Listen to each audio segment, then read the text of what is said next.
This is the Five Starr Podcast.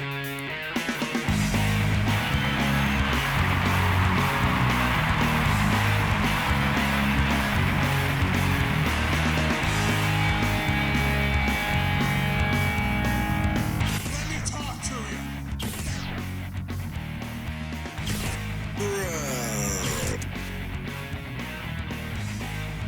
This is such good shit.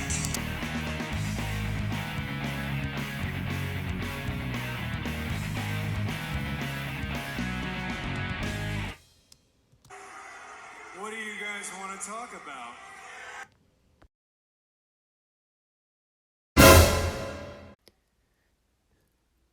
Look in his eyes, what do you see? A man who's got to be relieved. Relieved of ever having to be a part of this crapshoot that we're still calling All Elite Wrestling. The entire weight of the world lifted from this man's shoulders. And now he can crack open the window, take a walk outside, touch grass, and be happy that he never has to look back at Cucamonga Carney Fest. It's been quite an eventful weekend for me.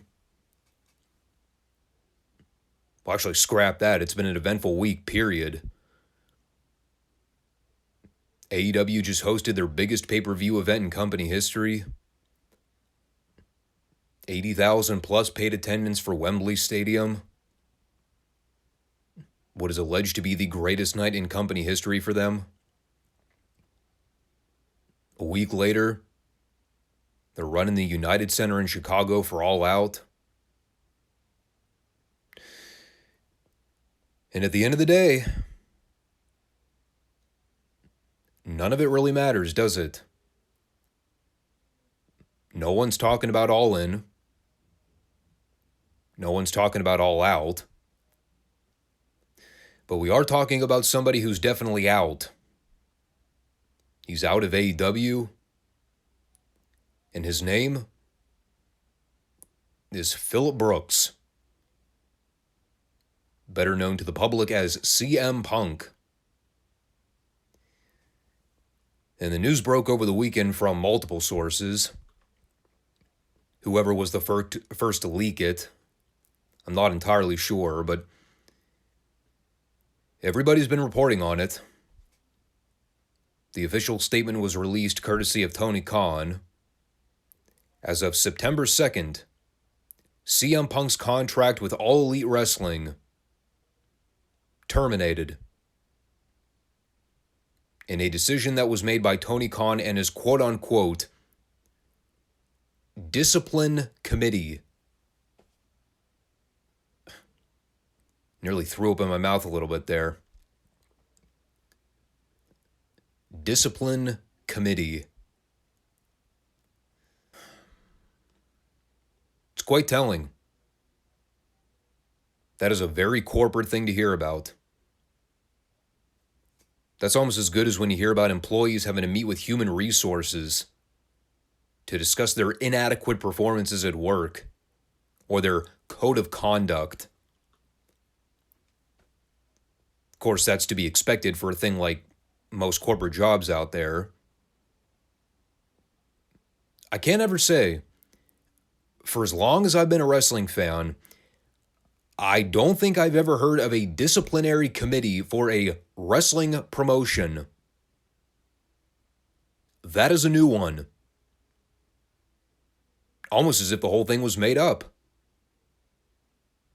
Almost as if there is no discipline committee, except for maybe a hand-select group of EVPs whispering about in their treehouse from behind the scenes, coercing Tony Khan into making decisions.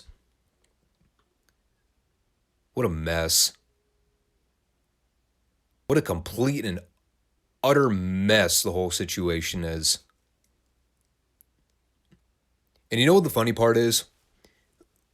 Prior to me even reading about all the drama that circulated over the weekend, having no knowledge of anything that actually went down. After I recorded the Friday podcast, and I did the editing, and I uploaded the show, I took one last peek at the wiki page for the All Out card, and I deliberated for like a minute,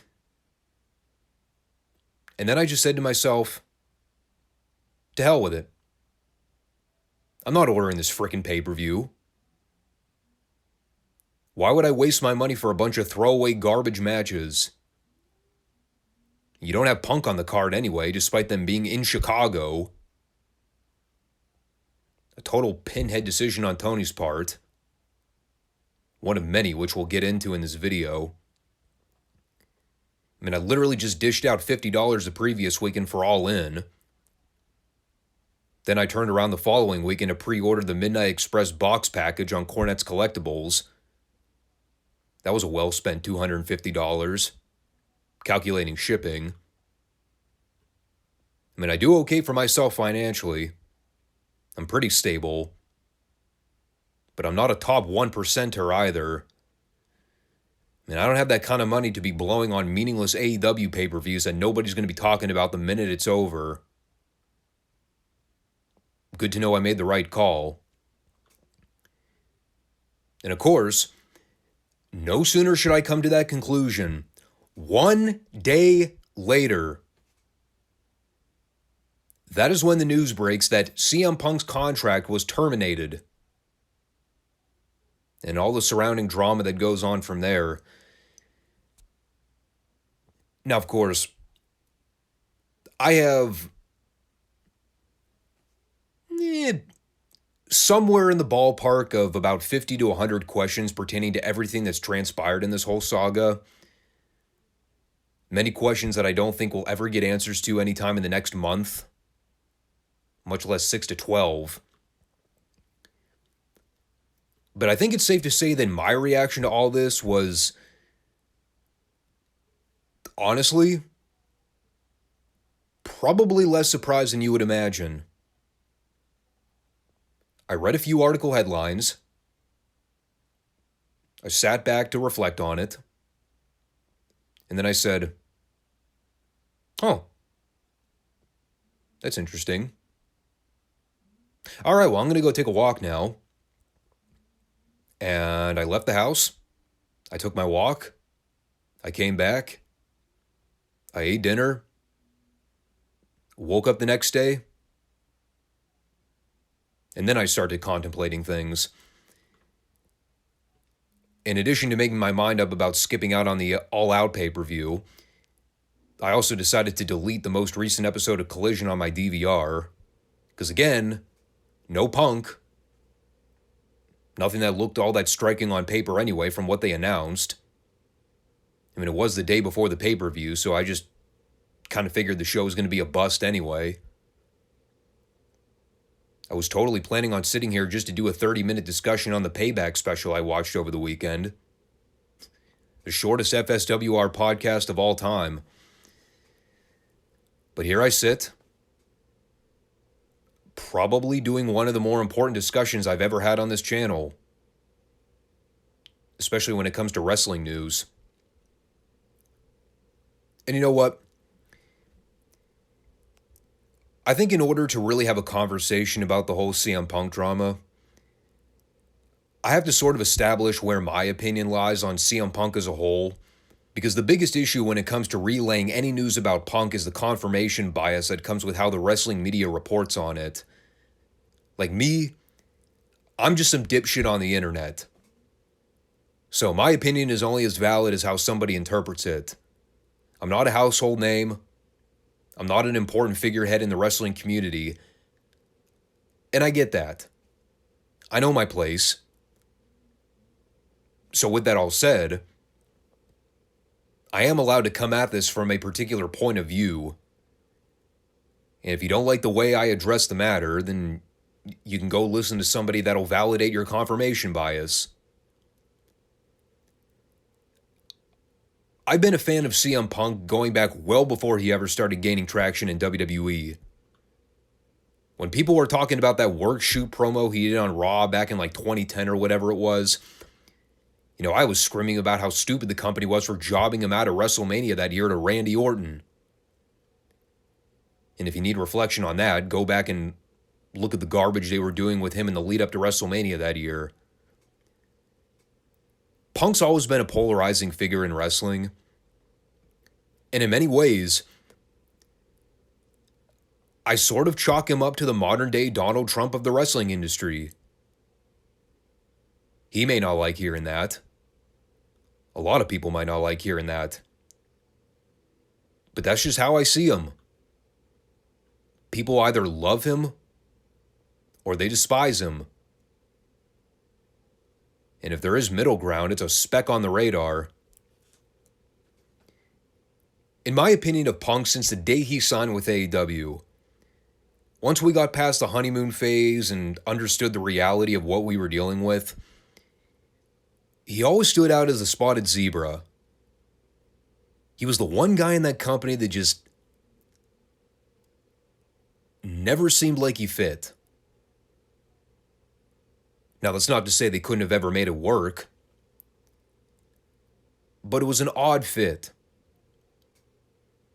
The kind of people he was surrounded by, the kind of people that were higher up in the pecking order, the polar opposite personalities he had to deal with.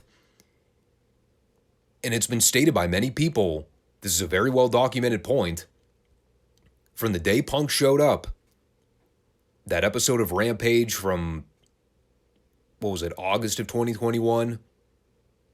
Whatever the specific date was, I can't remember off the top of my head. But the EVPs were collectively one of the few names that were very sour on Punk's arrival. And I've secretly coined the term of what we can basically now call PDS, Punk Derangement Syndrome. The people that didn't like Punk from the day he showed up, the ones that had the hidden agenda from the onset, the ones that were never sold on him signing with the company and wanted him out from day one, those people existed. And like I said, the core group that fell into that category that had any kind of political sway here were the Bucks and Kenny Omega. Tony Khan was a difference maker in the whole conversation, though, because he was absolutely on the Punk train. Again, very well documented. Tony Khan was a CM Punk guy when AEW was in the early development stages. He wanted him on board. He wanted him as part of the team. But Punk was basically swimming up Schitt's Creek without a paddle from day one. He had the EVPs working against him. He had the biased journalists that suck at the teat of the EVPs working against him. And those people know who they are. Anybody who were friends of the EVPs in the locker room, which were the majority of the people signed to contracts at the time, it was a very hostile environment from day one behind the scenes. Despite what you saw on camera, despite the reaction Punk got in his hometown of Chicago, all of that was purely surface level compared to what was actually going on behind closed doors. And there's a lot of stuff that we have not heard about yet. The things that were actually happening behind the scenes that haven't been brought to the public yet. Those news stories are out there. It's the question of how long do we have to wait before we actually get the evidence presented. And at the end of the day, just to skip ahead a bit here and give my general consensus of what all this means, like how does the firing of CM Punk reflect on the company long term? What exactly does this equate to? Well, okay, first we have to remove the biases from the equation here. Let's start from the basic premise. Whether or not you love Punk or you hate Punk, we cannot deny this fact. Tony Khan just fired his number one needle mover. The talent responsible for delivering them record TV ratings on the Wednesday program over a year ago. The talent responsible for delivering their highest pay-per-view buy rate back in 2021. What was that, All Out? Ironically enough. And now, just to draw some brief comparisons here, Tony Khan essentially just released his main top attraction. His parallel to the modern-day Stone Cold Steve Austin or Rock. That is the level of star power that Tony Khan just let go. The man that he let slip through his fingers. For good or bad, we can surely have that conversation, absolutely. But just to try to draw some kind of relative apples-to-apples comparison here, this is mainly what we're looking at. And there's so many rabbit holes to dive into with this. Really, I've talked about this a lot on the channel before when it comes to these in-depth conversations, but where the hell do you start with something like this? How far back in the timeline do we really need to go to truly understand how we even got to this point? I already broke down the hidden agenda that so many of the higher-ups had against Punk from day one. Since he put the pen to paper on that contract, the people he had working against him from the onset. That is not groundbreaking news. We've known about that. And people are going to keep pointing the finger of blame at the Punk camp or the Elite camp for everything that transpired. But you know what? Let's just cut the crap right now. Anybody that's claiming that it's one group or the other who's solely to blame for all this, you're wrong. The buck always stops with whoever's in charge.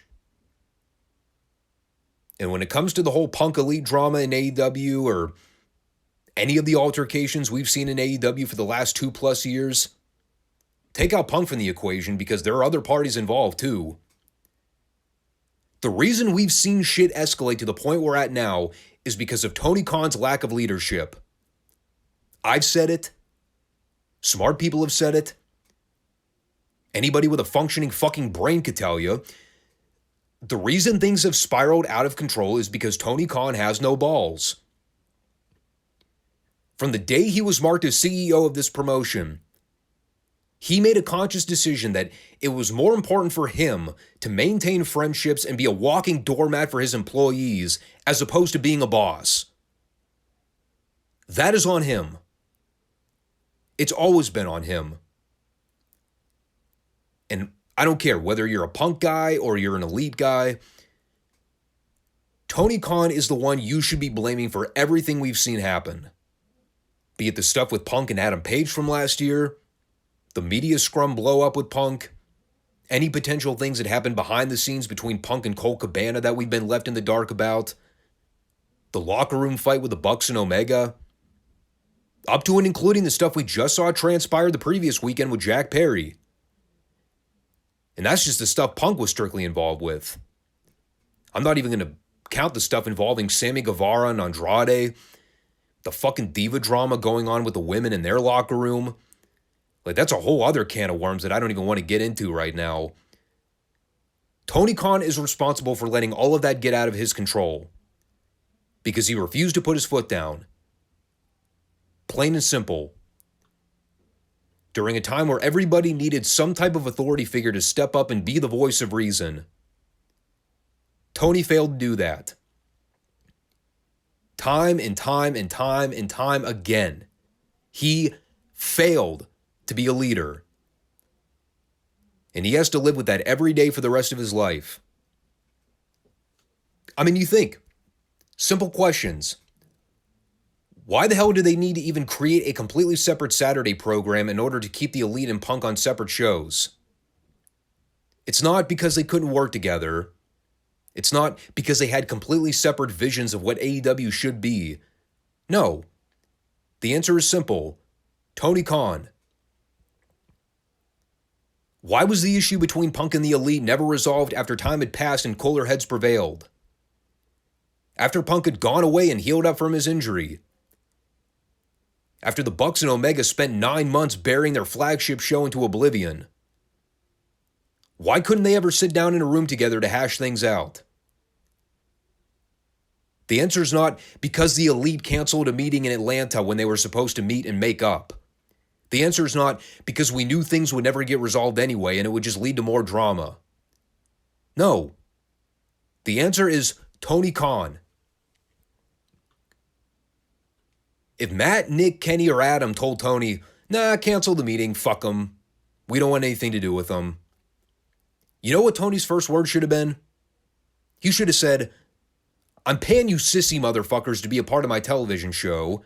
If you don't meet with Punk and talk this over, shake hands, whatever needs to be done to let bygones be bygones, I will rip up your goddamn contracts up in front of your face and I'll jam them down your fucking throat. But of course, Tony wouldn't do that, because that would involve being confrontational with his buddies. You don't need investigation committees. You need a strong, assertive leader to make rational decisions and be a neutral party, regardless of who your friends are. Because you know what a good friend would do? He would call them out for their bullshit. A real organic friend. And nothing further demonstrates the kind of leader Tony Khan is from that blanket message he delivered on Collision over the weekend. Probably the only thing worth even discussing on that show. And it was Tony Khan in the opening minute of the program explaining the Punk firing. And it really is kind of sad to think about. How Tony will forever be remembered for that one line that just completely buried his credibility forever. When he said that his decision to let Punk go was based on fear for his life. Obviously, I'm paraphrasing that quote. But that was more or less the message. The so-called owner, the so-called promoter of a major professional wrestling company let his top star go because he got first-hand experience of seeing two grown adult men have a real legit fight. And he wanted to send a message. A message that in the world of what's supposed to be a combat sport, kayfabe or not, a physical sport where men and women throw punches, worked or not, that apparently it is not okay to be physical behind the curtain. Because this should be a safe space for all employees.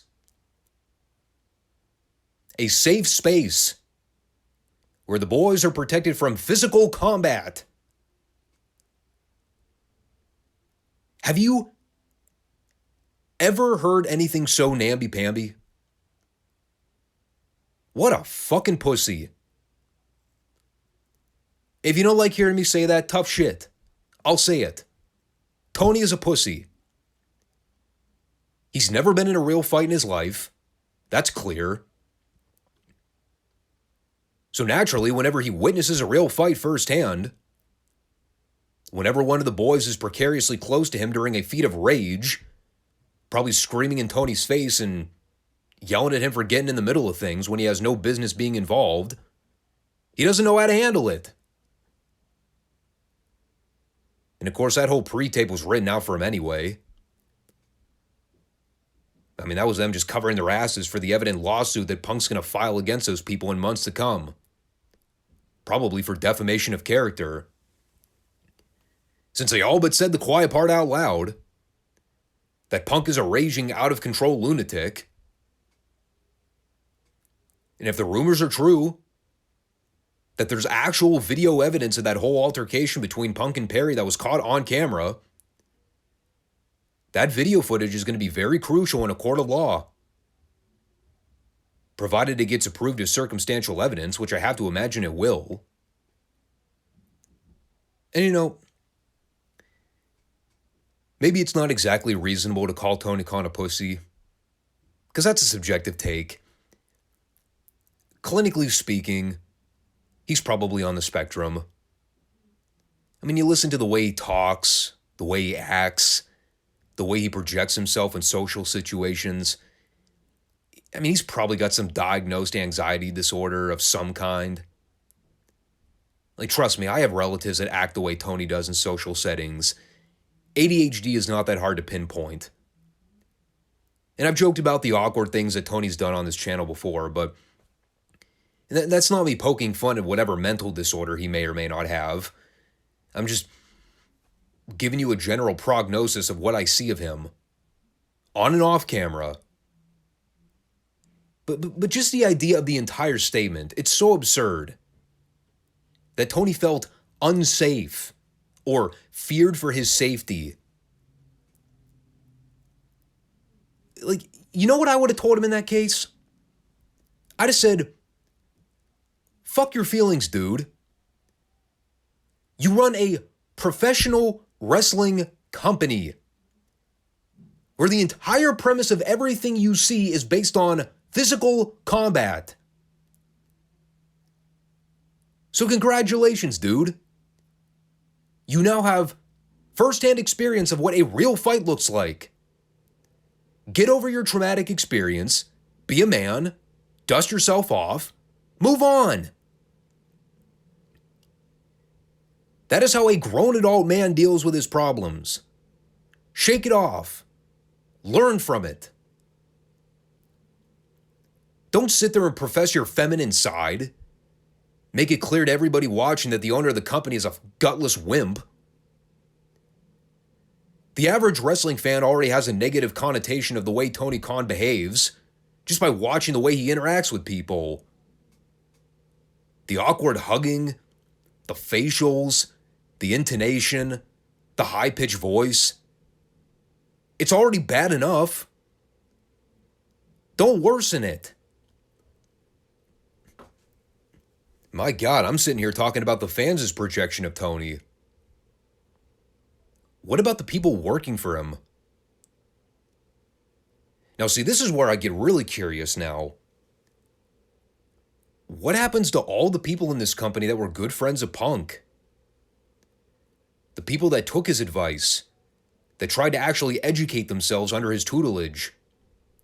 The FTRs, the MJFs, the Powerhouse Hobbs, the Ricky Starks, Jay White, Juice Robinson, the Gun Boys, the Acclaimed. How did they all react? Who ends up protesting and walking out of the company out of frustration? That's what I want to see. The rebellious bunch that hate what Tony did and want to make a statement? How loyal are those people? Are they willing to take a stand and walk out on the company? Of course, the other question is, how does this affect the television product?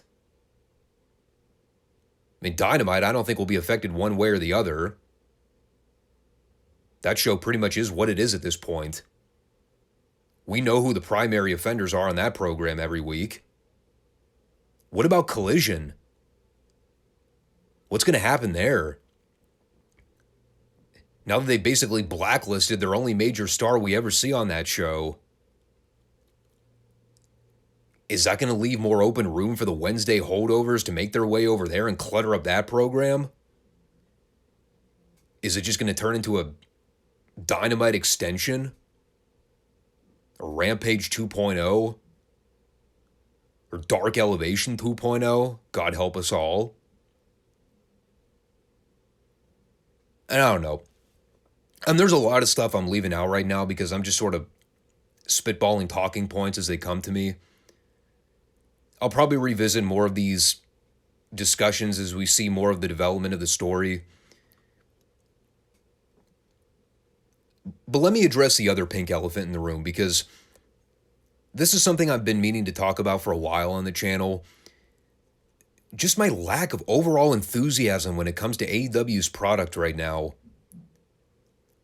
The one thing I said about a month or so back is that I was willing to stick the course with Dynamite through Wembley to see how things panned out afterwards. I mean, the Collision show was a nice palate cleanser for a period of time. I got to see some good TV matches on there. Arguably the best modern tag match on television in the last 10 to 15 years in any major promotion. But man, the more I watch Collision every week, like even when you remove Punk from the conversation, it's become more and more apparent that it's just another excuse for Tony to stick his dirty fingers in the cookie jar. He wouldn't give up his booking power. He wouldn't let Punk oversee the bulk of the program. now we're at the point where we're basically just dealing with a bunch of Wednesday night leftovers. It's why I didn't even bother watching Collision this past week, because what was there to offer? Half the people that were advertised for that show, I didn't want to see them. They've had a few things that caught my eye at first, but without Punk as the centerpiece of that show, what else is there? FTR are great, but I wouldn't say they're the foundation of that program.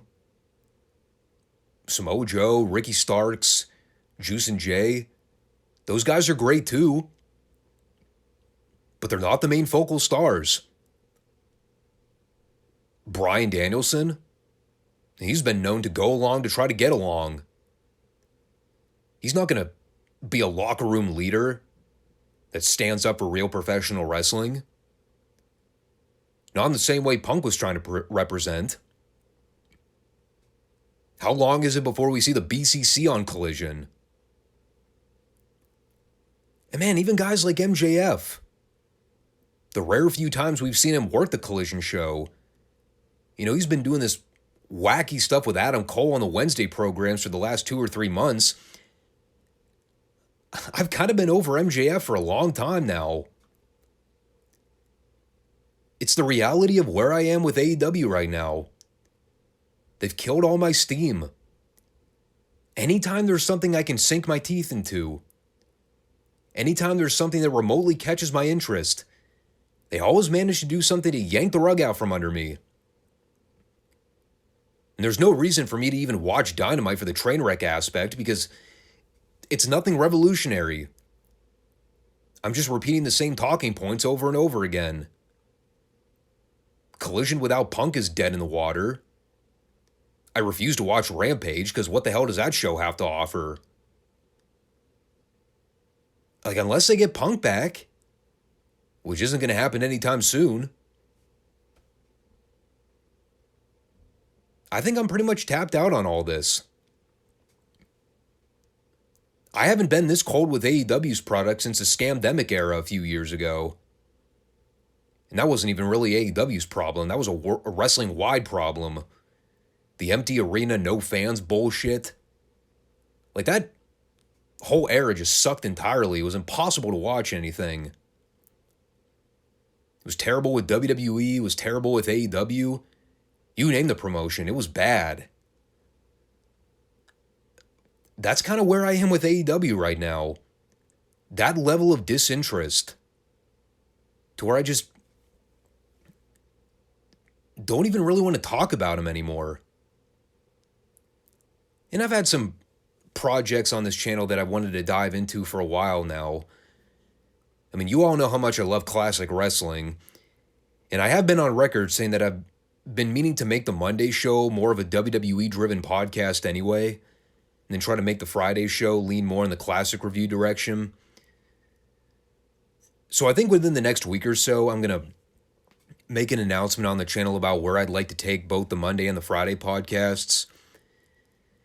To give you a brief teaser, I've been scouting some stuff on the Cock lately to see what's actually archived and what's not.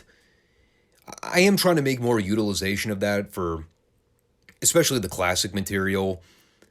So, well, you can go ahead and start browsing to place your bets on the potential things we could talk about. But I will confirm that within the next week, because I think I have my mind made up on that. But yeah, I've had about all I can take with All Elite Wrestling right now. I'm just kind of burnt out, And I think a lot of people are too, man. It's one of those things where we've seen the ups and downs with this product. They've been through a lot of hot and cold periods, but right now I'd say they're about ice cold. Flatlined is what they are. They just have nothing that's generating interest in their product right now. Now, does that mean I won't ever go back and talk about a TV show or a pay-per-view here and there? I mean, I can't say never. But I think I just need a little bit of a breather from all this. And like I said, I can't be the only one. It is going to be very interesting to see how the Punk news affects the product. It really is. I mean, the diehards are going to watch no matter what. They're already grandfathered in, so you don't need to worry about those people. But for the people like me, the ones that have been on the fence for a while, I mean, it's definitely going to reflect negatively in the Saturday ratings. The people that solely gave up on Dynamite to strictly watch AEW for the Punks of the world. Well, now you don't have that. So what are you watching for? The occasional great FTR match? Whatever happens in the ongoing drama with Adam Cole and MJF? I guess I won't get any kind of closure to that, will I? Not unless I go out of my way to bring it up as a separate talking point. But it's just not worth me sitting down and wasting 2 hours of my evenings doing the AEW recaps at this point. All for what? I skip over 70% of the shit on Dynamite anyway because most of it's rotten. With Collision, I'm usually content with the main event angles or matches. There have been some great promos, but again, it's all dependent on who's booked for the shows. And over the last couple weeks, I really haven't had the urge to watch the Saturday shows on replay because I'm just very disinterested. And I think the Punk news was the ultimate nail in the coffin. So, that's where I'm at. Like I said, Dynamite's going to continue to be what it is. The Elite can continue to run that show into the ground and milk the 400, 500,000 people that'll continue to watch that garbage. And I don't know about Collision. I really don't. But at some point, the executives are going to have to take a long look at what's going on here. Because mark my words, I'm not the best at projecting the future, but something is going to happen with either Dynamite or Collision as a television product within the next 6 to 12 months. I'm not here to assert that one or the other is going to get kicked off the air, but I think the ratings are going to take a heavy impact in the downward direction. And they're going to have to cut costs at some point. Like I said, the Saturday show is basically just a way to separate Punk from the rest of the Elite because they didn't want to work on the same program together, so that's how we got to there.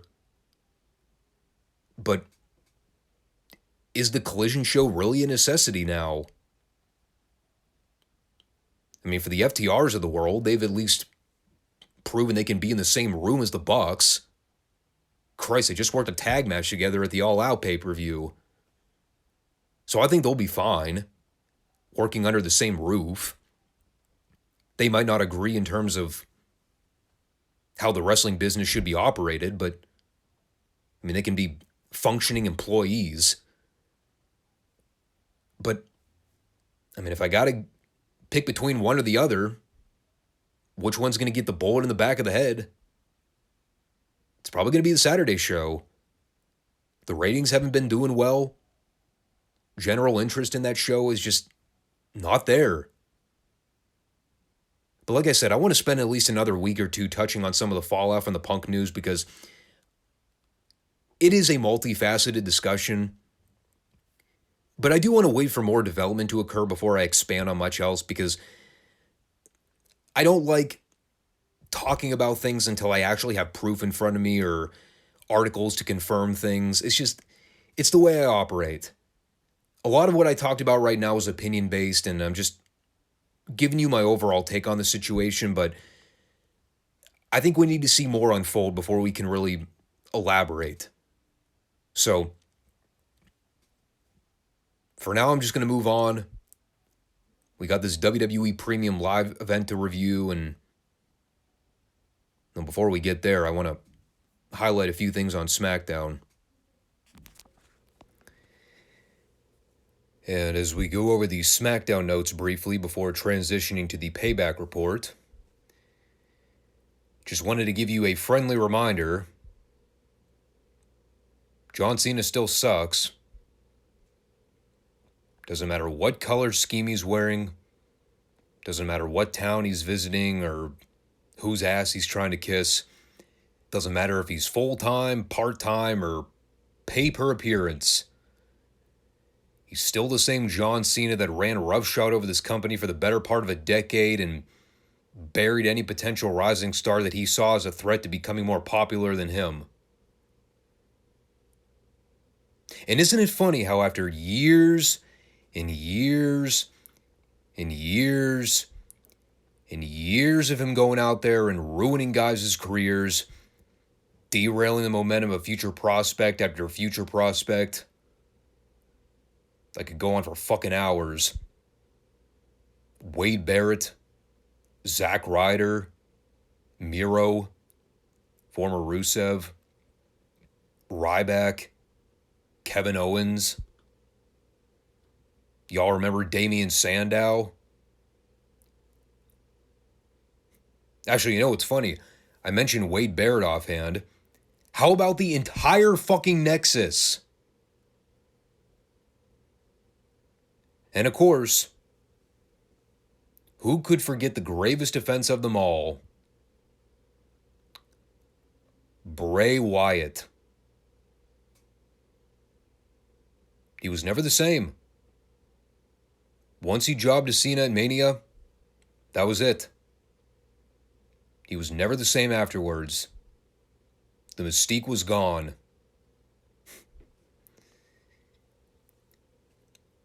He also did a rather stellar job burying Austin Theory on the microphone in the build-up to WrestleMania this year.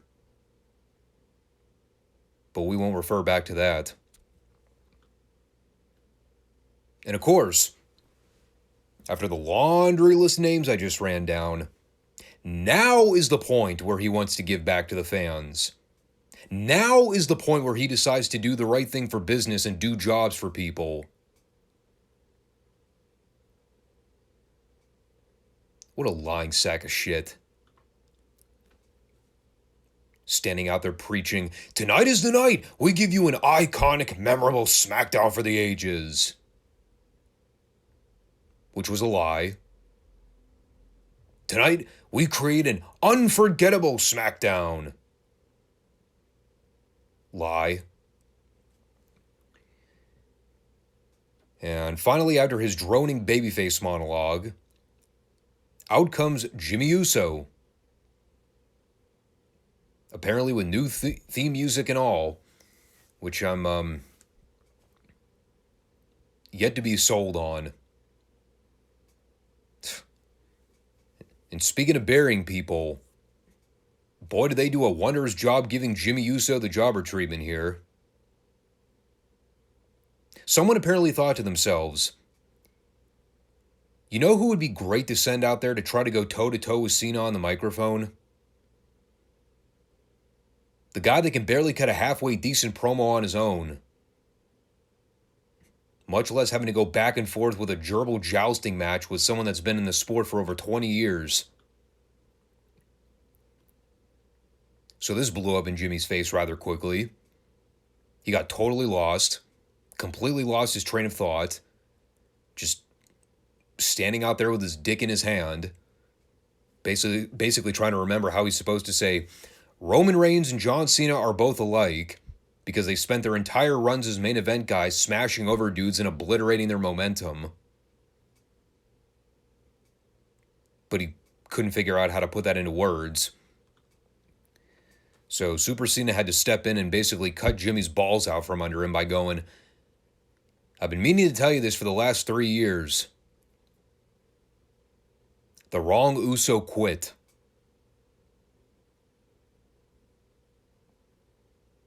What? What does that even mean? What do you mean he's been waiting to tell Jimmy Uso for 3 years that the wrong Uso quit? Did he have the vision of foresight? Did he just magically know that Jey Uso was going to quit on live television 3 years ago? How the hell would he have saw that coming? And that didn't even make any sense. But just when he thought the burial treatment couldn't get any worse, they also had to have Cena lay Jimmy out with an attitude adjustment. Because, I mean, after all, it wouldn't be a John Cena segment if he wasn't left standing victorious. Fucking Christ. Oh, and by the way, all of that to set up what? Not John Cena versus Jimmy Uso, where Jimmy would be able to get his revenge for Cena laying him out and making him look like a dweeb on television. No, of course, that wasn't going to happen. What a stupid segment. Yeah, John Cena's going to host Payback the following night on the Cock. Show of hands as to who could possibly give a crap. Oh, wait, the room's empty. So 10 minutes into the show, I was already pissed off. More of WWE's ridiculous propaganda when it comes to John Cena and still trying to make him out to be a valuable asset to the company. He's about as valuable at this point as Celsius cryptocurrency.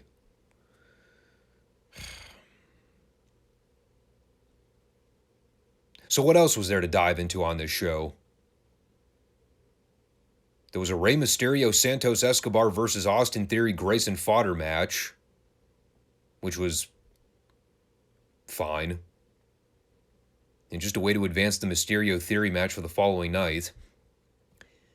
I more or less spent the entire time thinking of all the various ways they could turn Escobar on Rey. And God, that turn is so telegraphed a blind dude could see it coming. But hey, there was some good news to come out of this match. Grayson Fodder actually got a win. Holy cow. What does that bring him to? 1 win and 77 losses? He's moving up in the world. We had something with Bobby Lashley and the Street Profits that I was kind of half-assed paying attention to. They all look good in suits. I'll give them that much. I have no idea what the hell's going on or why they're friends. I have no idea why I should care. But at least we know their agenda. According to Lashley, quote, they are coming for it all, unquote.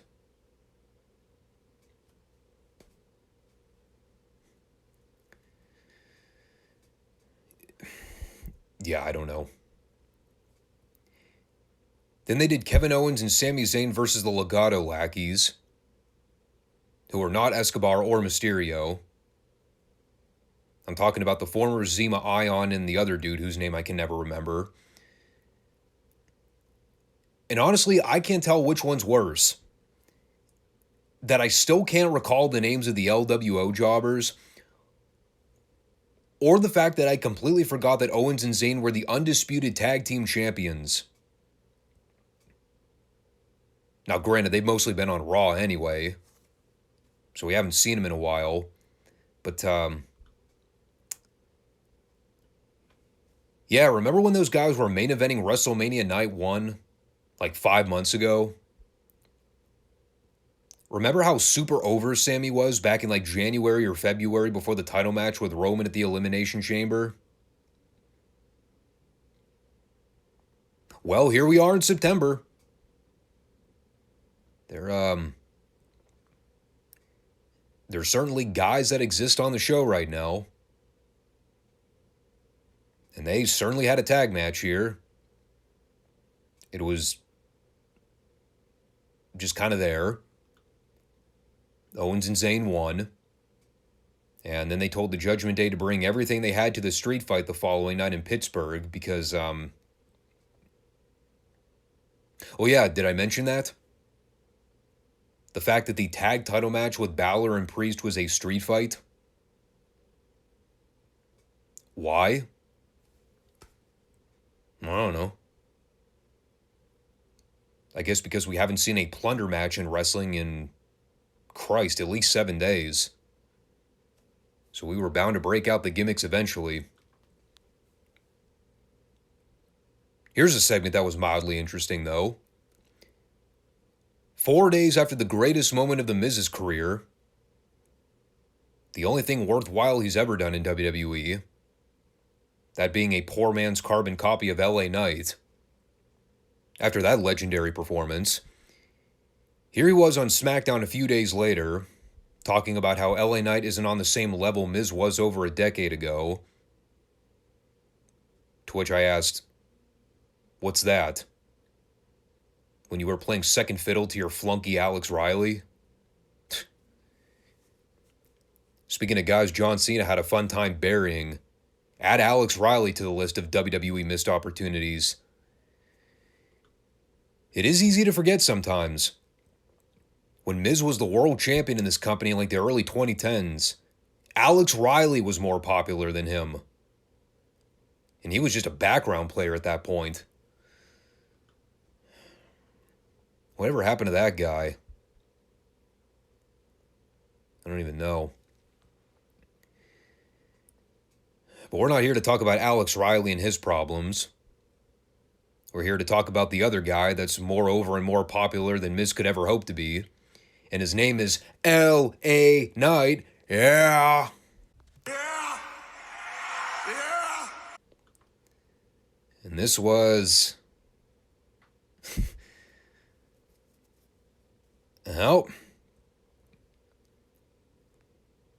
it's definitely LA Knight's game. But I think it's fair to say he really wasn't on his game for this promo. This was a rare misfire for Knight in the promo department. I think he's still in one of those growing pain stages where you could see that he's trying to be a babyface while also making sure to keep his catchphrases in check. Because the people really dig the phrases and the quotes. But at the same time, I think it's fair to say a lot of those phrases stick the course better when he's a heel. And like, I'm not saying he can't be a cocky, brash babyface, but I mean, has LA Knight ever been a babyface in WWE? I don't think he has. Maybe an Impact for a cup of coffee. But who the hell ever saw that happen? 20 people plus the janitor? I mean, it didn't really lower my expectations for the match. But I think Miz accidentally ended up cutting the better promo here. I mean, Knight did an okay job breaking out the promo about pulling himself up by his bootstraps, overcoming odds, sleeping in cars, living in filthy apartments. I mean, it's kind of cut and dry material. I mean, we've heard it before from everybody. He started from nothing. He built himself up into something because he was relentless. He never gave up. It's just... I mean, like I said, it was fine. I just don't think his delivery came off like he intended. Still, the people popped for him.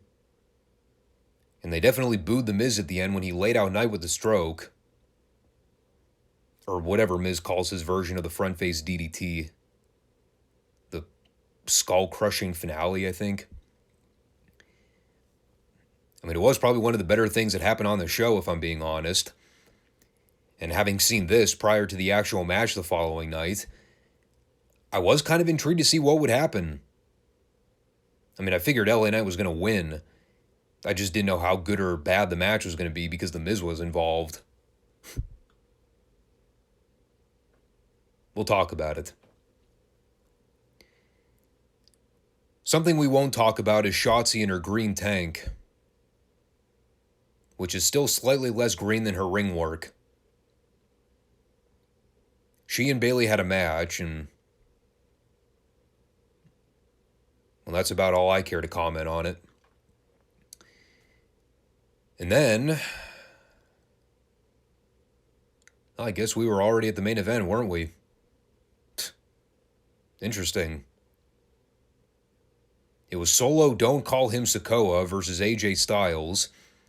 They kind of set that one up over a series of backstage altercations. They were actually in the hallway right across from where CM Punk and Jack Perry were having their altercation earlier on. I'm trying to be facetious. Cut me some slack. Anyway, they had a very basic TV match. They played to Solo's strengths as a monster powerhouse. AJ fed and sold for him most of the time. And then we had the greatest finish of all time, with Jimmy Uso attempting to cut AJ off with a phenomenal forearm attempt. I believe he was attempting to pick his ankle when he went up for the springboard.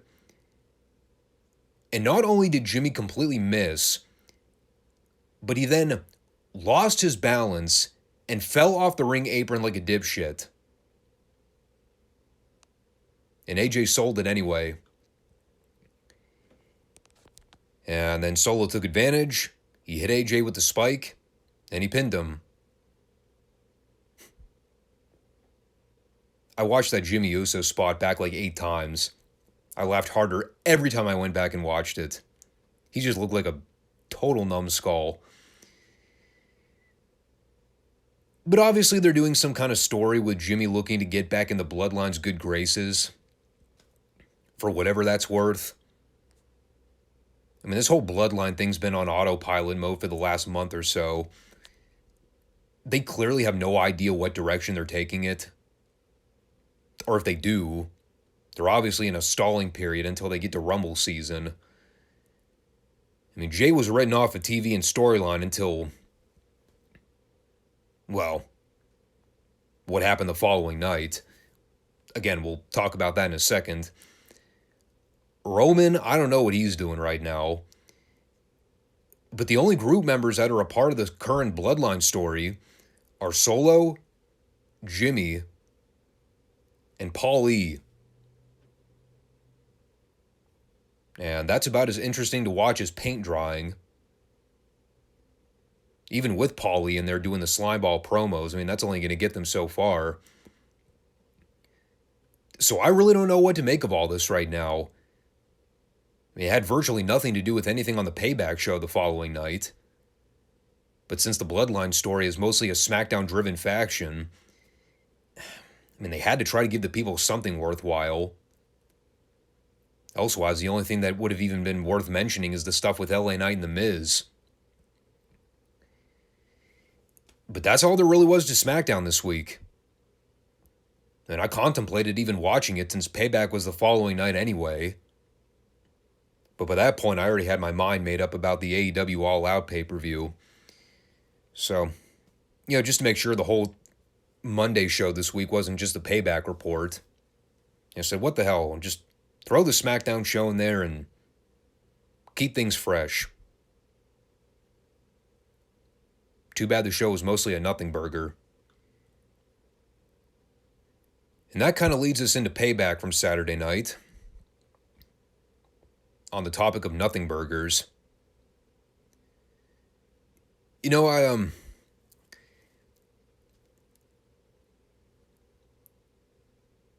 is interesting to me. And I don't really know how to explain it, but when I saw the card they initially had announced for this thing, my first thought was, okay, there are some decent talents that are being advertised for it. Can't really say all the matches are exactly my flavor. It's not the worst card they've come up with for a pay-per-view or a premium live special, as we call them now. at the same time, the other thought that hit me was, and then again, because of the lack of tippy-top guys on the card, like there was no Roman booked for this show. Cody Rhodes was on the show, yes, but he wasn't booked for a match. Brock wasn't booked to work. Pretty much everything involving the Bloodline was left off the show entirely. So at the end of the day, what did you really expect out of it? Besides a middle-of-the-road pit-stop pay-per-view between SummerSlam and Survivor Series. The biggest criticism about this thing was the fact that pretty much up until the go-home show for the previous Raw and SmackDowns, they didn't even have much of a card announced for this thing. So had I not gone out of my way to check out the wiki page, I didn't even really know what I was getting myself into on Saturday. I wasn't expecting total horror, but at the same time, where was I supposed to set the bar in terms of expectations? I talked about this show being called Payback. So, of course, we get that corporate Michael Cole opening line. It is a night where we will see superstars compete for vengeance, for retribution, for justice, for payback. And of course, my big question is, payback for what? I wasn't even aware that half these feuds were going on. Now, granted, I don't watch Raw, so I'm a little blind to what's been happening over there. But SummerSlam was what? 4 weeks ago? I don't remember seeing a lot of these people interact together at that pay-per-view. Isn't the whole gimmick of Payback supposed to be based around rematches from previously unsettled rivalries? I guess Trish and Becky fall into that category. But what about Nakamura and Rollins? Wasn't that just sort of a random, hastily thrown together title match? Rey and Theory, I guess, were doing a mini feud on SmackDown at one point. But that just sort of fell into their lap when I think the initial plan was to do Theory versus Escobar, right? Most of the other matches on this card were things they built up on Raw in the last few weeks. So, if the boys and gals were seeking payback, it had to be with issues that were pretty recent. So we kick things off, as you'd probably expect, with the big stipulation match. Because it only makes sense, right? I mean, you book a big cage match for one of your most heated rivalries currently going on with the Raw brand right now. The one they had to leave off of SummerSlam because of time constraints. Even though I believe it was initially advertised to happen at SummerSlam. But we're finally getting the big blow-off. And naturally, it curtain jerks the pay-per-view. Because why build up to it when you can just throw it out first? I mean, it only makes sense to start with the main event, right? To follow a cage match with a series of regular standard singles matches. That's a very WWE thing to do. Kidding aside, I'm going to preface my reporting on this match by saying, whatever detail was explicitly laid out in that pre-match promo package, that is the extent of my knowledge about this feud going in. I don't watch Raw. I don't really follow clips or major segments in my free time from things that happen on that show. Occasionally I'll see some stuff here and there, but I don't go out of my way to seek it out. So I've been pretty in the dark when it comes to how they've gone about building the Trish Becky program. My understanding of it is that it's a rivalry that's kind of been going on for a while. I haven't really heard anybody say that it's a candidate for feud of the year or that anything the girls have been doing together on Raw has been particularly engaging. So, I don't know.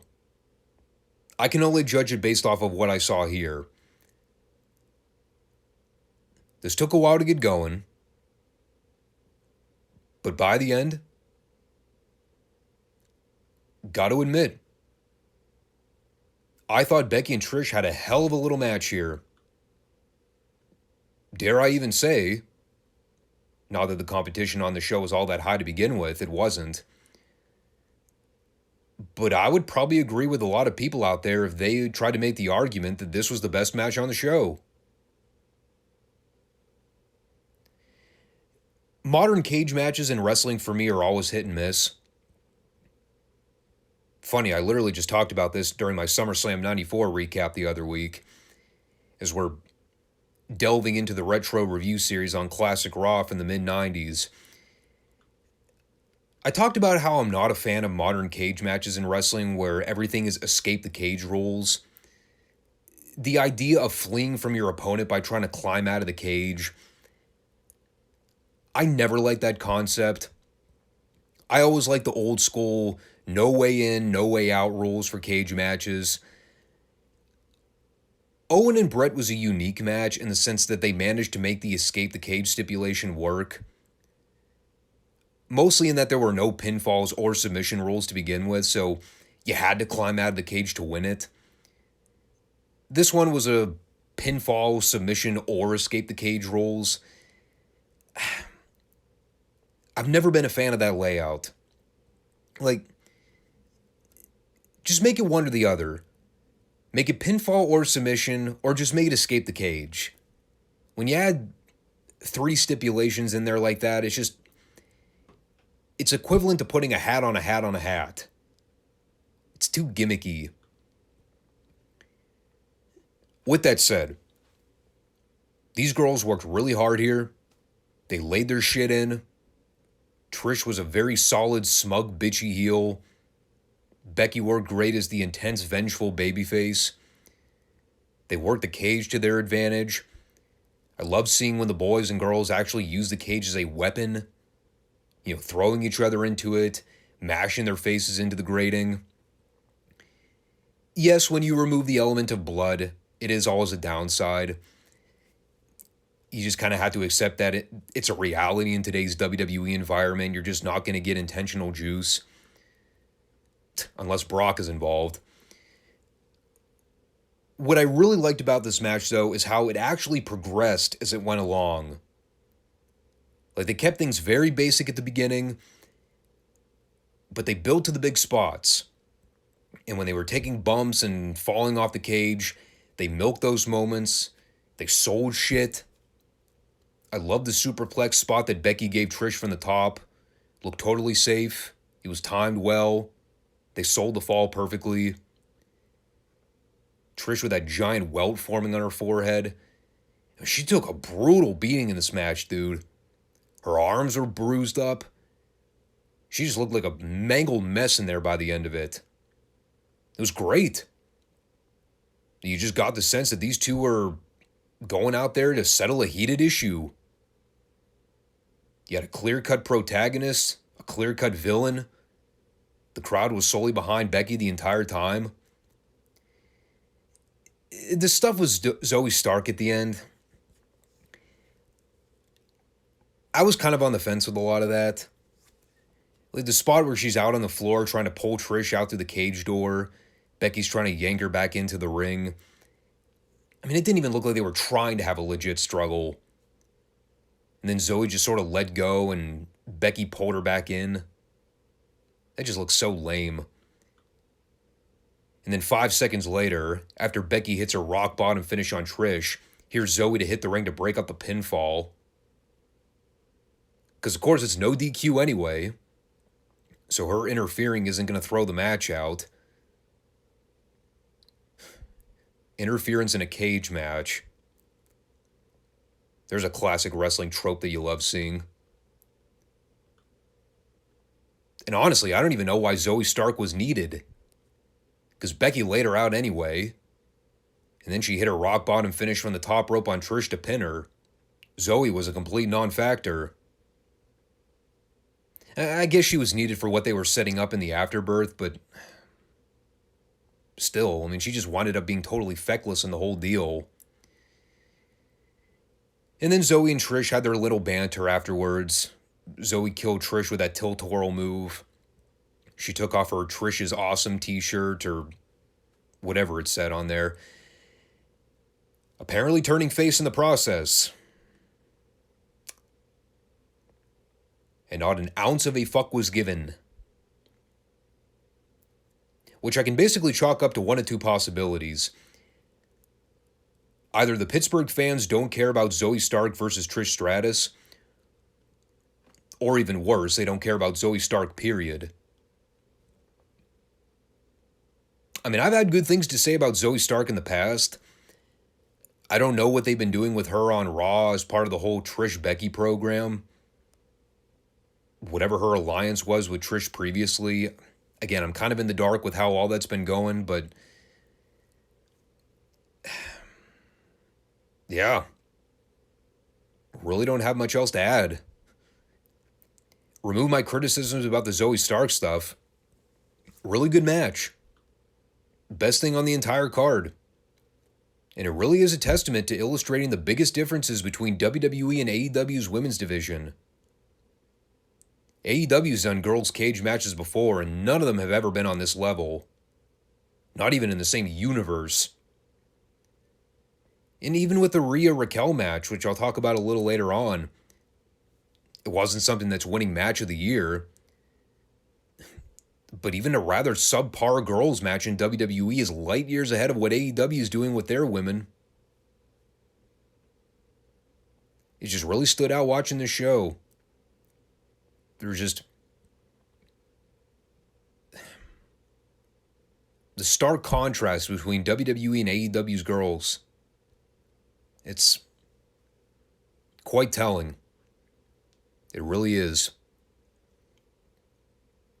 And then, for whatever reason, they felt obligated to kill the Pittsburgh crowd for 5 minutes by sending John Cena out there to stall for time. That's going to be a key factor on this show, by the way. Stalling for time.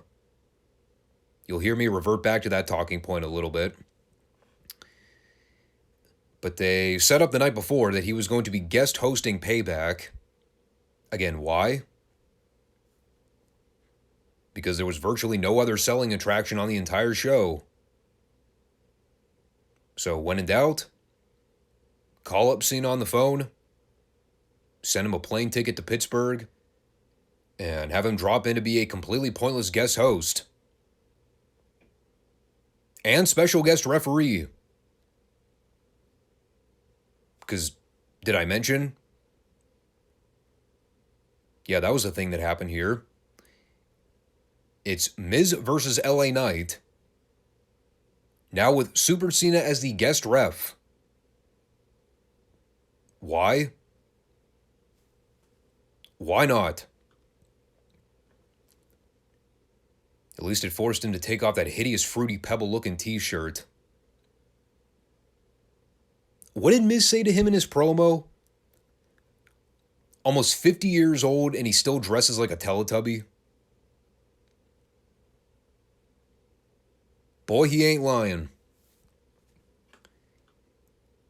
And by the way, I'm not even going to acknowledge the childish back and forth between Cena and Miz. That was so beyond phony, it doesn't even deserve attention. Two grown adult men arguing back and forth like grade school children. God, what company does that sound like? So anyway, Cena was guest referee. And I guess he was studying up on his referee footage by adopting from the school of AEW. He did a great job watching on while Miz and LA Knight were fighting on the floor for well over a minute. Was this a no count out falls count anywhere match? Not to my recollection. Nah, Cena just decided to stand there with Pete in hand, watching as The Miz and Knight were brawling out on the floor and throwing each other into gimmicks left and right for 2 minutes straight. Honestly, had it just been a straight wrestling match without Cena's involvement, I probably would have had less to say about this than I've already mentioned. It was about as good as you're going to get for a Miz match. Is it something we're going to remember 3 weeks from now? No. But at least the right guy won. Everything they did was very simple. Knight got to sort of work a full-fledged babyface match, which was different. He was fighting from underneath. He was doing a lot more selling than what we've been accustomed to seeing him do for the last year or two. He was fine. He made a comeback at the end. Miz cut him off momentarily so he can mock Cena's 5-knuckle shuffle deal. And then Knight did a kip-up. He caught Miz for a power slam. He did his Rock-inspired elbow drop onto Miz. Crowd pop for the setup, as they normally do. And then he hits BFT on Miz for the clean pin. Big win for LA Knight here on a WWE pay-per-view.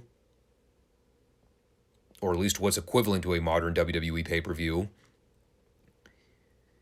And as far as the whole face-off goes, him and Cena having that little exchange at the top of the aisleway, is it something we ought to be reading into? God, I can only hope not. It's not totally out of Cena's element to try to hitch his wagon to the hottest thing in WWE. If it were 10 years ago, I'd have been digging a hole in the backyard with a tombstone that read, "Rest in peace, LA Knight." Because once you plug Knight into a feud with prime John Cena, that's the end of his career as we know it. He'd be doing the job clean at WrestleMania. Ask Miro and Bray Wyatt how that went for them when they worked programs with Cena during Mania season. Not well. But, yeah. I really don't have much else to add beyond that. Right result. Decent match. LA Knight's still mega over, which is good to see. For me, it's all about the follow-up. How does WWE continue to capitalize and market Knight to their advantage? That's the big question. Now that they've gotten their butt out of their ears, they finally figured out, hey, this guy's really fucking over. Maybe we ought to switch him babyface and run with it. Boom! Mind-blowing. What, did that take him only 9 months to figure that shit out? So, I take it it'll be another 9 years before they finally decide, man, this guy's really hot. Maybe we ought to have LA Knight win the Royal Rumble and headline WrestleMania for the title. And by that point, he'll be what? 47? So then we had Austin Theory and Rey Mysterio for the U.S. title, with special guest Cinnamon Toast Crunch. God almighty, just seeing the graphic of that on screen gave me coronary heart disease. I can't believe kids actually eat that shit. No wonder 70% of the average population is fucking obese. You want to know why estrogen levels are so high in the male population? Look at the cereal they're eating. Good Lord.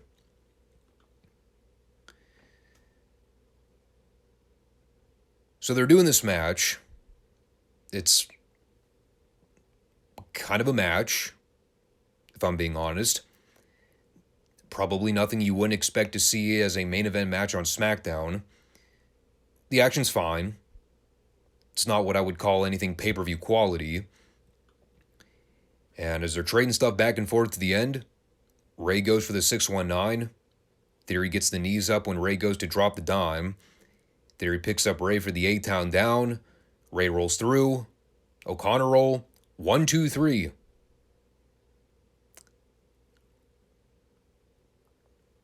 And that was pretty much it. No major angles. No major heel swerves from the LWO. Like I said, it was a slightly better than average TV match. I got nothing. I'm really starting to wonder what the end game is for Austin Theory. We talk about how long it's taken for them to get on the LA Knight bandwagon. They've been finger fucking around with Austin Theory for almost 2 years now on the main roster. Like, at some point, they're going to end up entering the shit or get off the pot phase with this guy. And everything with him has been so start and stop for as long as I can remember. You know, they push him for a little bit, then they beat him, then they start to push him again for a little bit, then they beat him again. They put money on the bank on him and then job him out for 8 months straight. Then they give him the US title. He does jack shit with it. Then he drops it to Ray in a random impromptu TV match. It's just... There's never been any consistency with Austin Theory's booking. And it makes it hard for somebody like me to stay invested with him when I've been a huge proponent of him since the NXT days. He's got so many tools. From like the first time I ever saw him, I'm like, they could do something with this guy. He could be their next top attraction. He's a young, good-looking kid. He can talk. He can work. He takes everything he does seriously. He doesn't have any bad habits from what I see. He's got a good head on his shoulders. But they've just never gotten a grasp on what their end game is for him. I mean, jobbing him out to Rey Mysterio isn't doing him any favors. And the more I see of the way they treat him on SmackDown, the more I'm starting to think that maybe there is no end game in mind for him. Which is dumb because these people need main eventers badly. A guy like Austin Theory doesn't come around all that often. He shows more promise than Grayson fucking Fodder, I can promise you that much. And from there, we move on to our Steel City Street Fight. Kevin Owens and Sami Zayn versus Finn Balor and Damian Priest of the Judgment Day for the undisputed World Tag Team Championships. And,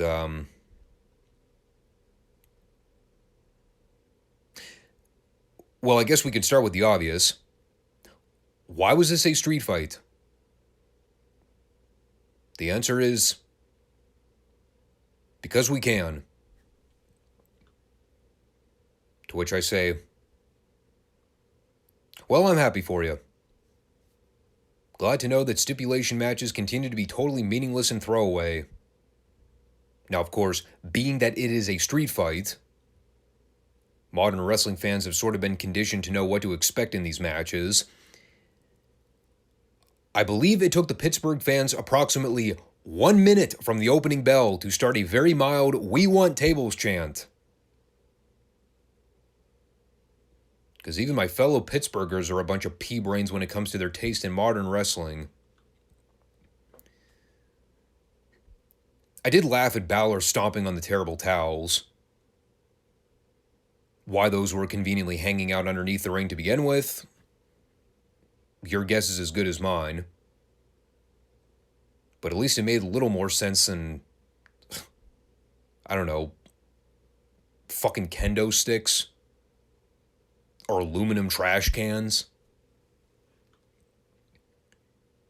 I'll say this. I hate his commentary. But the one good thing about Corey Graves being on color here was the fact that since he is a Pittsburgh native, he's got all the insider references. So when he's joking about how this type of chaotic environment is equivalent to him strolling down Carson Street in downtown Pittsburgh, that was at least good comedy. Only Pittsburghers would get the reference, but, well, he's not wrong. The sports references went completely over my head because I've never been a sports fanatic, which I know is like sacrilege if you're a native of Pittsburgh, but sue me. I'll give you this much. I at least knew who Mario Lemieux and Sidney Crosby were. So, they're out there having what I can merely best describe as your standard everyday plunder match. They're just hitting each other with shit back and forth for a while. It's not really all that captivating. And at some point during this brawl, they end up spilling out into the crowd. And I'm honestly not even sure what happened or how they set this up. I actually had to step out and use the bathroom during this part of the match. I mean, I figured while they were crowd brawling, I could leave the room for a few minutes and then come back and maybe nothing of substance would happen. For the most part, that appeared to be true. Except for one thing. Somewhere during the crowd brawling, I came back into the room just in time to see Owens and Zayn pop out from literally out of nowhere wearing Pittsburgh Penguins jerseys and holding hockey sticks.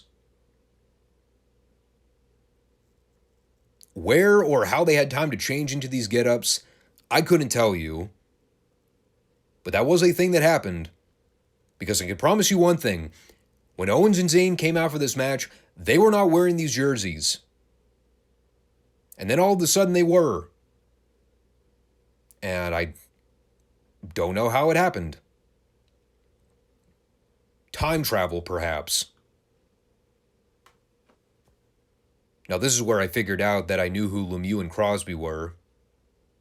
Once Graves actually mentioned their names on commentary. And Owens and Zayn are wailing away on these heels with hockey sticks for a while. At some point, as they're making their way down the aisleway back toward the ring, Owens was gushing blood from his forehead. Again, what the fuck happened? No idea. I apparently missed out on all the key parts in this match. I was either typing notes or draining the cow. Didn't have a lot of options to work with there, but funny how that works. I did manage to catch the spot where Owens gave Dirty Dom Mysterio the swanton through a table off the overhead balcony area, almost completely overshooting Dom in the process. He just totally crashed and burned on the ground. Probably shattered a tailbone on the landing. But of course it's Owens, so he probably didn't feel a thing. And, well, they're doing more stuff for a while. At this point, the ring is cluttered with gimmicks. And then in my favorite moment of the match, I'll just read you exactly how I wrote this in my notes. Sami Zayn and Kevin Owens fire back on Judgment Day. Owens stuns Priest, goes for the pinfall. Kevin Owens gets pulled out to the floor by J.D. McDonough. Who? No, seriously. Who? Who in the fuck is J.D. McDonough? No joke. I am not bullshitting you. I thought a mark hit the ring. I just saw generic small indie looking dork in a black t-shirt get involved. I had no idea who the hell he was. Apparently he's an affiliate of the Judgment Day. Or something. Not that it mattered because he got laid out like a geek. So much for his involvement. Rhea spearing Owens through the barricade was a pretty wicked moment. It's too bad we see that spot on virtually every live special. I honestly would need to do the math, but I guarantee you, if I went back and rewatched every Peacock special in the last 2 or 3 years, guaranteed at least half, if not more of those events will probably have some type of spot involving somebody getting speared or tackled through the ring barricade. It happens on like every freaking show. Am I nuts? I swear to God, I see it like every time I watch a Peacock special. Evidently, there's a spot on the floor. Somebody is standing relatively close to the barricade. Somebody flies in from out of nowhere, spears him right through it. Every time.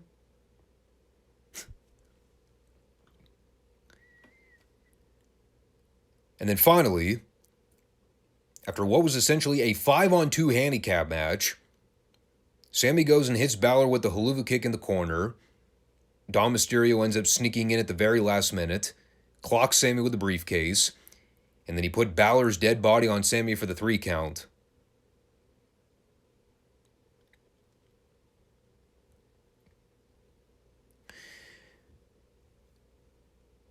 Well, here's what I'll say about it. If this was WWE's answer to Stadium Stampede, I will take this form of chaotic arena brawling any day of the week.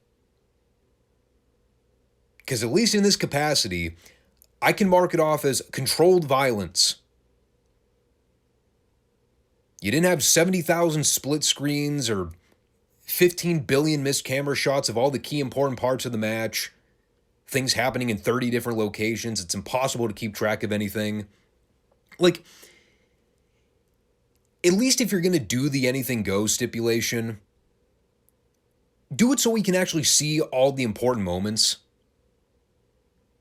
And then whatever plunder spots you have planned, you can fill the void with those as needed.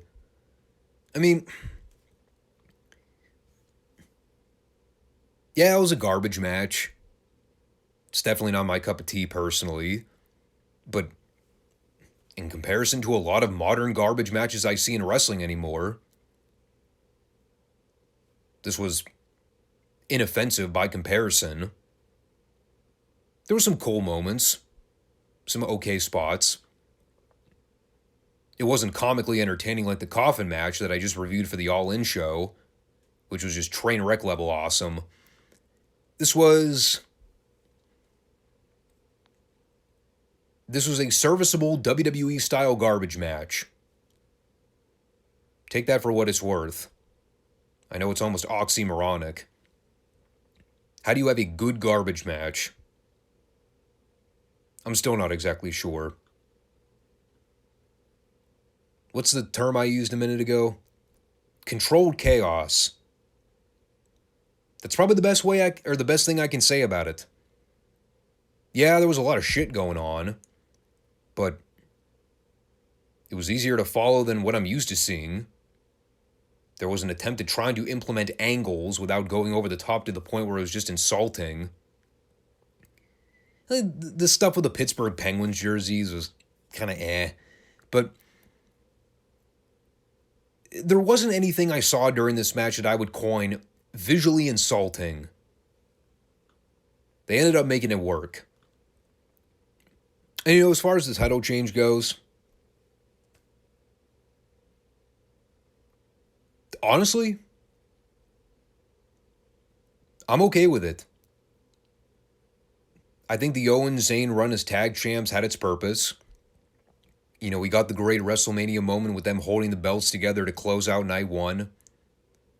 Sammy getting a little bit of retribution on the bloodline for what they did to him previously. I think that title win was more about the singular moment than the actual title run itself. But, the reality is they don't really have a strong enough tag division to keep things fresh with them anymore. I don't think they're as over as they were back in the spring when they were more heavily involved with the bloodline drama. So, I think this was the right choice to go with. Gives everybody in the Judgment Day some type of belt now. Probably something that should have happened like a year ago when the group was newer and more interesting. Remember I was saying that when the group first formed, right?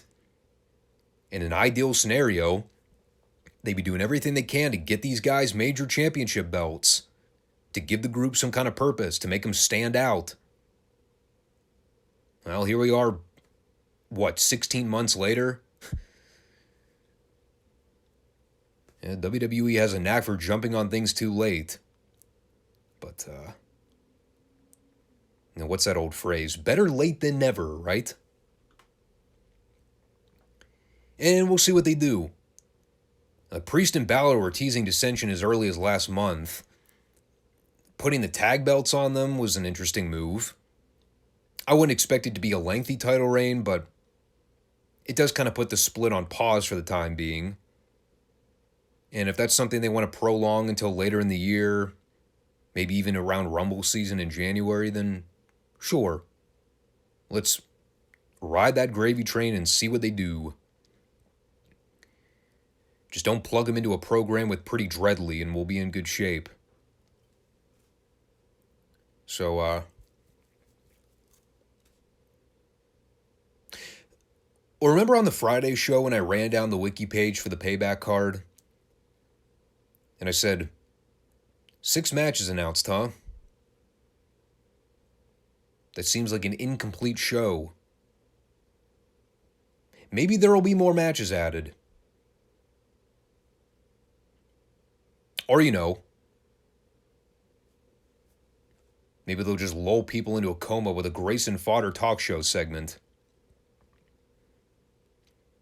Fucking Carlito's Cabana 2.0. Live and in living color. It is befuddling to me. The levels these people are going to try to make this fucking goofball a thing.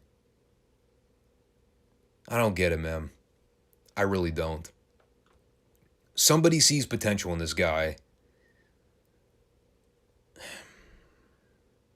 Whoever it is, pass me whatever weed you're smoking, dog. So on this edition of Monday Night Payback, of course we got to break up the flow of this premium live special with talking. Yeah, can't have a pay-per-view event without a talk show segment thrust into the middle. And this was odd. Okay, so it's Cody Rhodes as the special guest, and he's out there with Grayson BSing for a few minutes. He's teasing the idea of setting up a match between him and Grayson, which, mercifully, by the grace of God, it was only a tease. Of all impromptu matches to book on this card, I was not looking forward to seeing Cody Rhodes versus Grayson Fodder. Thank God we didn't get it. Instead, we get Cody introducing the newest member of the Raw roster, none other than main event Jey Uso, who's been off of television for approximately 3 weeks. The last we saw of him, he was laying out the entire bloodline on SmackDown single-handedly, and then he looked into the camera and quit. So, well, you had to figure he was going to come back at some point. I would have thought maybe for a month or two.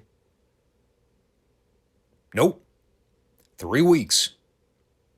And here he is. Now apparently jumping ship to Raw because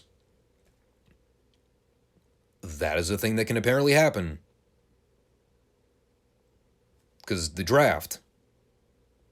Yeah, that was a popular thing that lasted all of about 6 months before getting tossed out the window. So much for contract exclusivity. So Jey comes down. He listens to Grayson jawjack for about a minute. And then Jey plants a super kick on him. And that was it. Cool. I guess the central talking point is how exactly are Cody and Jey affiliated now? What is Cody's role in getting Jey signed to a Raw contract? You have to figure that ties in with the Bloodline story somehow, right? But doing it cross-branded like that. That's an interesting way to go. You got Roman, Solo, Paul, and Jimmy on one station. And on the other, you got Cody, Jay, and possibly 2 other names to be announced. You would presume. Kevin and Sammy. That's probably the most obvious choice. Does that ultimately set up some type of Survivor Series match in November? That could be enticing. Of course, I wouldn't expect Paulie to work a fucking match in 2023, so, I mean, you'll probably need somebody else to fill the shoes for the heel team. And that's another interesting detail in the whole thing. Is there somebody else that's looking to join the bloodline? Who would that be? Someone of Samoan heritage? Perhaps another close relative? Couldn't be The Rock. That one almost seems too good to be true. What's Jacob Fatu doing these days? Is he still being wasted in MLW? It's probably about time that guy got a major push in the big leagues. It is very intriguing, though. In a time where the Bloodline story is about as cold as it's ever been. Now that they've introduced the new wrinkle with Cody and Jay as a unit or alignment on Raw, whatever it is, how does that affect the stuff going on with Roman and the rest of the group on SmackDown? Time will tell, I guess. If this is their way to sort of reintroduce Cody into the Bloodline story, I'm all for it, man.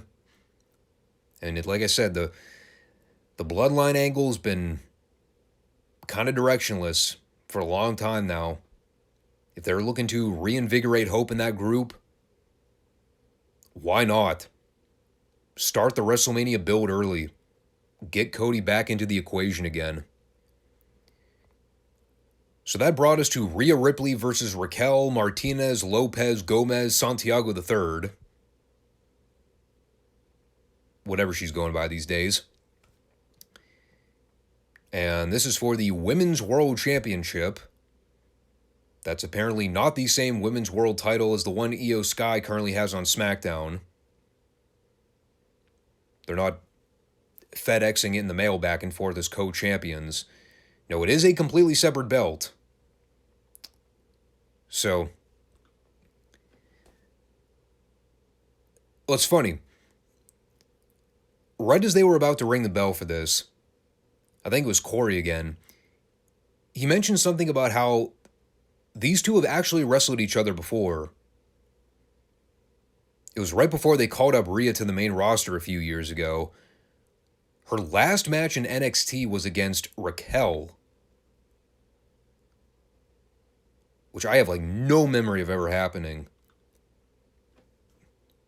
I guess that had to have been before the rebranding, though, because I think Rhea lucked out of having to work that godforsaken NXT 2.0 reboot. Narrowly escaped that. But the visual of seeing these two in the ring together, it was pretty cool. You'd have thought if they did work a program at some point, I would have remembered that. Apparently not. I mean, they're both big powerhouses. It looks like a believable matchup. And Rhea always looks like $1 million. That goes without saying. But even Raquel stood out here. She had that stern, intense look to her. They definitely worked it as a powerhouse match. I guess when all was said and done, my biggest issue here is that, unlike the match with Trish and Becky earlier, where everything they did together in the cage felt like it progressed and evolved as the longer it went, I didn't get the same sense here. It wasn't bad, but it wasn't exciting. They kind of had the story going where Rhea was working over Raquel's knee. I don't think Raquel really fits the underdog sympathetic babyface role. so it was a little awkward watching her sell for long stretches. I mean, Rhea's great with the facials and the way she reacts to everything on camera, but there was something about watching Raquel sell the knee that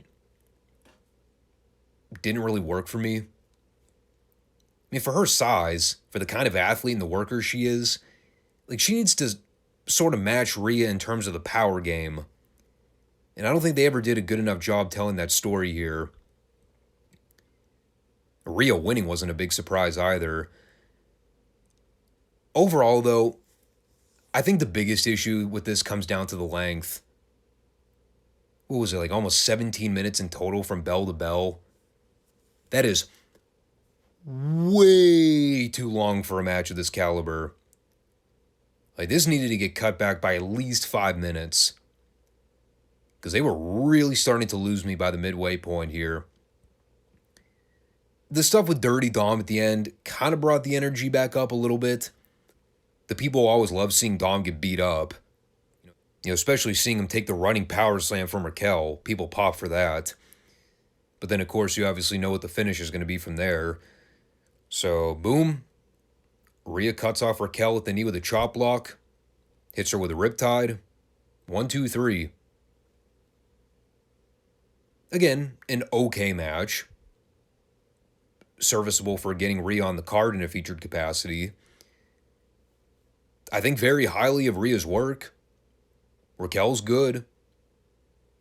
Just for whatever reason, whether it was the time, whether it was the placement on the card, there was something about this that just didn't click. I would probably say time was the biggest disservice to it. And like I talked about earlier, for most of this card, I kept getting the sense that they were really trying to stall for time, especially with the last couple matches. Like they were intentionally trying to draw things out to make it to that 4-hour stretch mark. And that's the complete opposite problem they had with SummerSlam last month, where they ended up going over their time and they ended up needing to cut things out from the initial card. This month it was, how long can we stretch this thing out to keep within our 4-hour pay-per-view block? And that really became evident by the time we got to the main event. For the other world title, the one that Roman doesn't have, it is champion Seth Rollins defending against challenger Shinsuke Nakamura. And since my boy Seth is working here, y'all know what time it is. Been a hot minute since I broke this one out, but hey, if Chris Jericho is comfortable embarrassing himself with lousy singing, I fear nothing. So here it goes.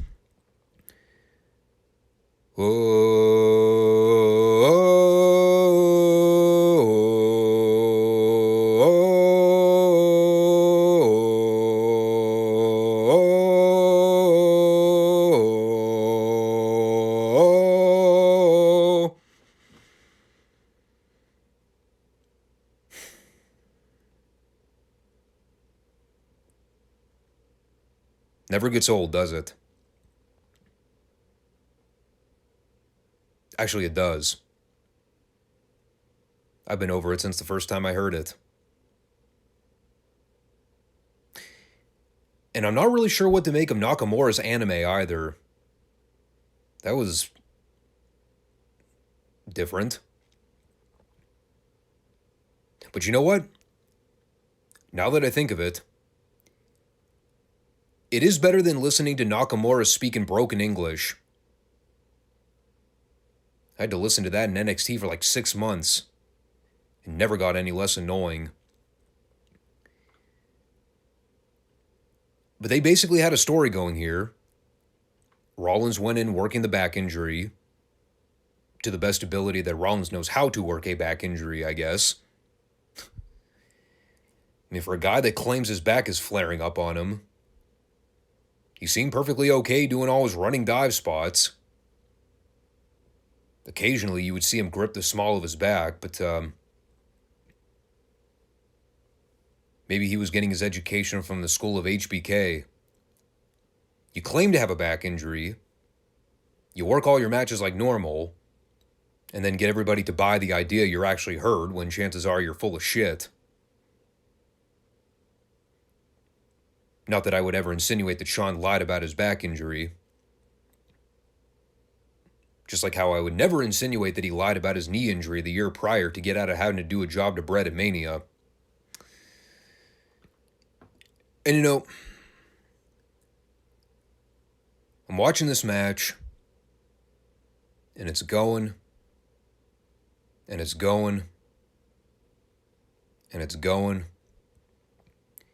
We're like 15 minutes past the top of the 11 o'clock Eastern time. I'm starting to drift off a little bit, becoming increasingly impatient.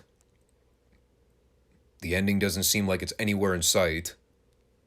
I mean, we were still in the middle of Nakamura's heat when I was starting to wonder, are we closing in on the end at any point in the next millennia? And they keep trading stuff back and forth for a while.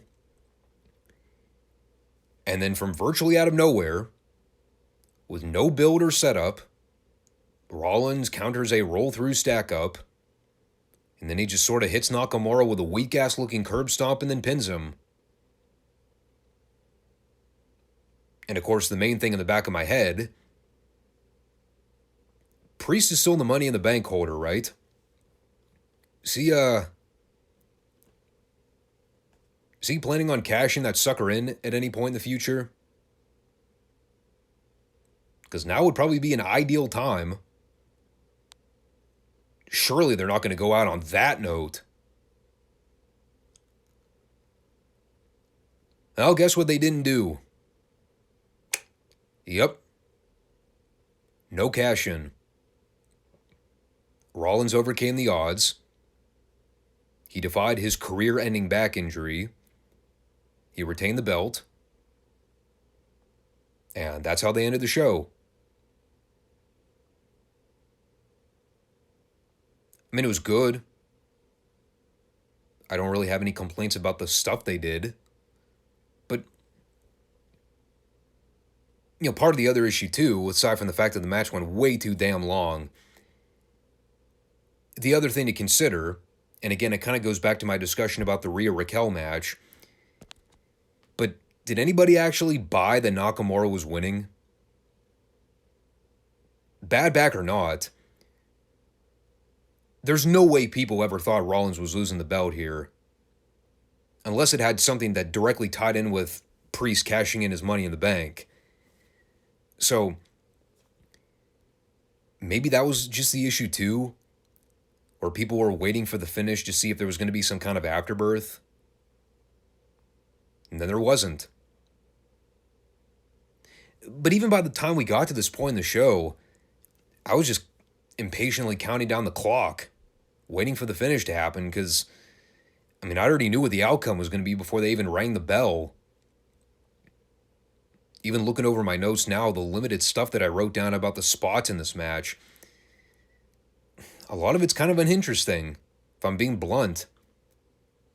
Both of these guys are good workers by their own right.